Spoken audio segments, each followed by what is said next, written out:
Michael Brown was 18 years old when he was shot dead by a white police officer in Ferguson, Missouri in 2014. He was unarmed and black. His body was left on the street for hours.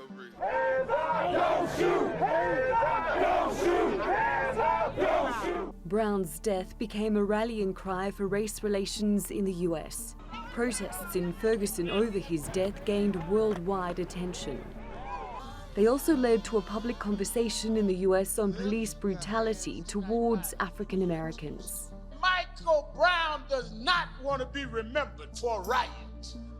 He wants to be remembered as the one that made America deal with how we gonna police in the United States. The Black Lives Matter movement had started before Brown's death, but Ferguson became a pivotal moment for it. The phrase Black Lives Matter quickly became a part of the national conversation on racism. The movement is made up of groups and individuals with different agendas. One common thread linking them is raising awareness of racism in policing and advocating for a change in policing tactics. Racial bias training and the use of body cameras on officers have become more common, but there is no single policing model used in every state.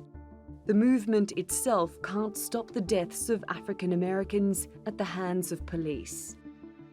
But it can be used to amplify calls for justice. Eric Garner died in 2014 during an arrest after a white officer put him in a chokehold. The officer still works for the New York Police Department. This should have been taken care of years ago. This should have been taken care of under the Obama's administration. Then we would have had a fairer playing ground.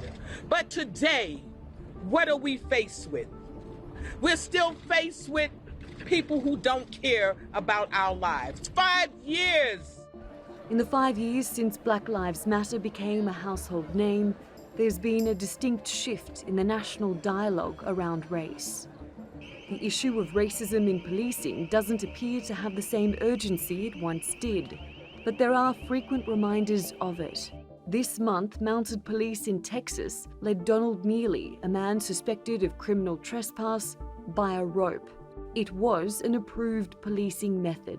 We have stopped the practice immediately and will be looking for more appropriate methods. It's not that policy, it's the judgment of an officer or officers who don't understand the racial insensitivity of such a tactic. A sign that 5 years after Michael Brown's death, there's still a critical need for Black Lives Matter. Natalie Poyhonen, The Newsmakers.